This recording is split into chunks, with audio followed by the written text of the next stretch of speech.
Hello and welcome to another Atypical Philosopher video. Today I'm going to talk to you about the Messiah, that being supposedly Jesus, and this issue that exists between Judaism and Christianity, this tension.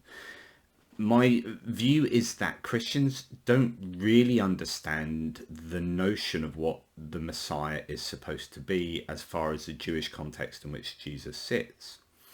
I had a debate recently with apologist Jonathan McClatchy, who was saying that, the resurrection of Jesus as a miracle is more probably true given the truth of the virgin birth, which is itself a problematic claim, and those both more probably true due to the prophetic messianic claims of, for example, Isaiah 53:10. Now, you can look at these supposed prophecies in the Hebrew Bible, in the Old Testament, and say, actually, these clearly don't apply to Jesus because you're taking a couple of verses completely out of context, and the rest of the chapter or the rest of the psalm or the rest of the extract that you are taking those verses from simply doesn't apply to Jesus in any way whatsoever. This is true across all the supposedly prophetic claims within the Hebrew Bible. So I think that's just cherry picking and thoroughly problematic. But what's even worse is if you grant that they are prophetic claims to do with the Messiah, and you are applying them to Jesus in a way that can be done without admitting cherry picking for those particular verses, then you get into a further, much more fundamental problem, which is that Jesus is clearly not the Messiah. And I think what goes on here is that Christians project back some modern understanding of what Messiah means onto these passages. And so I think the Christian understanding of Messiah has warped the meaning of the word to be just like God, divine, number one awesome dude. Jesus is part of the Godhead, the Holy Trinity. That's kind of what Messiah means, rather than, no, it doesn't. It means a very different thing. It's a type of, it's a flesh and blood person who comes to do pretty amazing things on behalf of Israel, and so on and so forth. Either in the form of a high priest or a military leader, or perhaps both, sort of king and priest leader. There's some wrangling within Jewish sort of writing and understanding as to exactly what sort of Messiah you would have, but the Messiah certainly wasn't envisaged as God. It could be some kind of divine figure in a way that the Messiah could be exalted up to a divine sort of level, but not actually be God.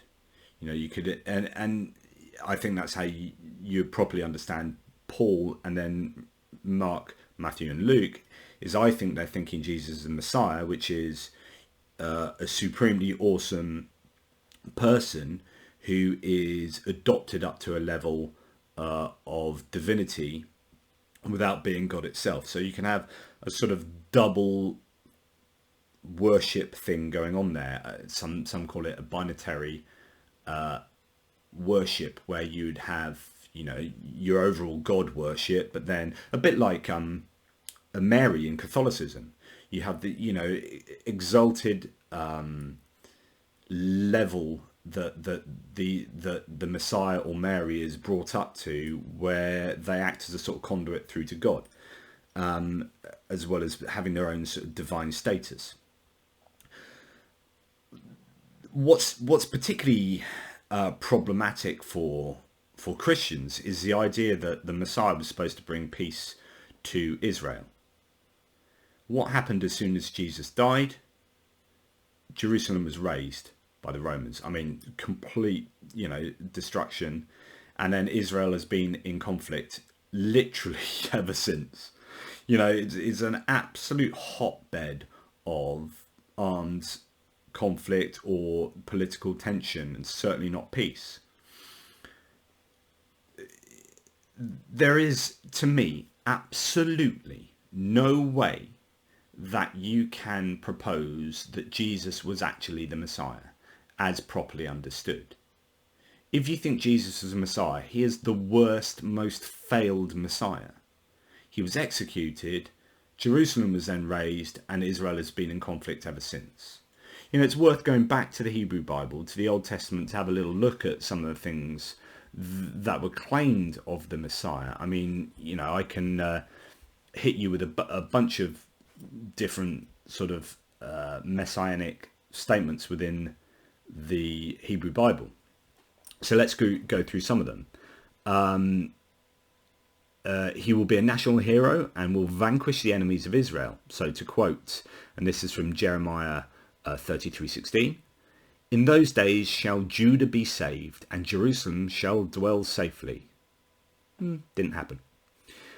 This is from 2 Samuel 7-11. And as since that the time that I commanded judges to be over my people Israel, and have caused thee to rest from all thine enemies, also the Lord telleth thee that he will make thee a house.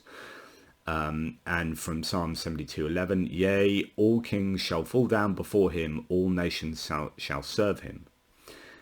That doesn't appear to have happened, certainly not in the Middle East. And of course, you know, Israel is still Jewish, and Judaism is not Christianity.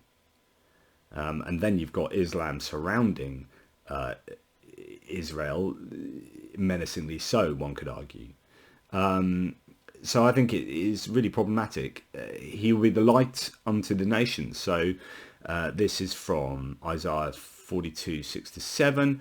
I, the Lord, have called thee in righteousness, and I will hold thine hand, and will keep thee, and give thee for a covenant to the people, for a light of the Gentiles, to open the blind eyes, to bring out the prisoners from the prison, and them that sit in darkness out to the prison house. His success will be the result of spiritual, not violent activities, but, and this is from Isaiah 11:4, but with righteousness he shall judge the poor and reprove the equity for the meek of the earth, and he shall smite the earth with the rod of his mouth, and with the breath of his lips shall he slay the wicked. And you know, Christians will argue that he did advocate for peace, but I'm not sure that actually Christianity was particularly peaceful for the next sort of 1,000 years or so. And you know, in Jewish thinking, you would have a messianic age. So the Messiah brings about a messianic age, and this just clearly hasn't happened. It's just clearly not. Jesus clearly wasn't the Messiah. I don't think there's any way that you can see really that he was. And you know, so on and so forth. I mean, the idea throughout a lot of Jewish writing is that the Messiah would bring about peace to Israel. I mean, you know, to go through a particularly key quote from Isaiah 11:6-9, it's worth, you know, dwelling on this one, because, you know, it's the idea that you've got this significant Messiah figure with characteristics of being a priest and a king who will change the world order in accordance with the will of God. So the quote, the wolf also shall dwell with the lamb, and the leopard shall lie with the kid, and the calf and the young lion and the fatling together, and the little child shall lead them, and the cow and the bear shall feed, their young ones shall lie down together, and the lion shall eat straw like the ox, and the suckling child shall play on the hole of the asp, and the weaned child shall put his hand on the cockatrice den. They shall not hurt nor destroy in all my holy mountain, for the earth shall be full of the knowledge of the Lord, and the waters cover the sea. That's basically the messianic age, that peacefulness of all, and that's metaphoric, that's symbolic, but it's to signify the peace that will cover the earth in the messianic age, that the enemies will lie with enemies as friends. That's not happened, so obviously not happened. If you look at world history since the day Jesus died to now, it looks exactly like it's always done, which is full of conflict and pain and suffering, and not to mention all the natural evils such as tsunamis and malaria and COVID and Ebola, right? So there appears to be absolutely no way that you can really show that Jesus has been a Messiah in any traditional understanding of the word. So what, as I say, what Christians have to do is bastardize the word, change it to mean some kind of awesome divine figure, and just say Jesus embodies that. But in fact, didn't show that, because Jesus then died, and his followers didn't take any of that on because of all the pain, death, and destruction that have both been done in the name of religion, Christianity, and blasphemy and all these sort of things, and one denomination fighting against another, and Christianity in South America and on conquests and crusades and all this.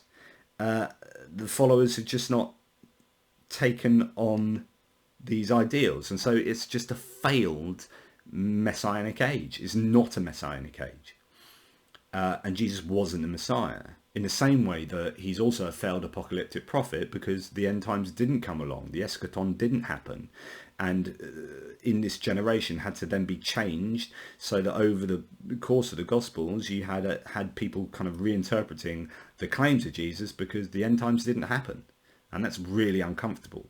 So not only is Jesus not the Messiah, he's also a failed apocalyptic prophet. And I don't think you can get away with that. I think we need to be holding Christians to account on what they are claiming Jesus is. So I think it's all fundamentally flawed from the bottom up. There you go. Anyway, as ever, question everything, particularly Christians and their claims, it seems. Thanks for popping by. Hope this has been of some interest to you. Take it easy and like, subscribe, share, do all that stuff. Thank you.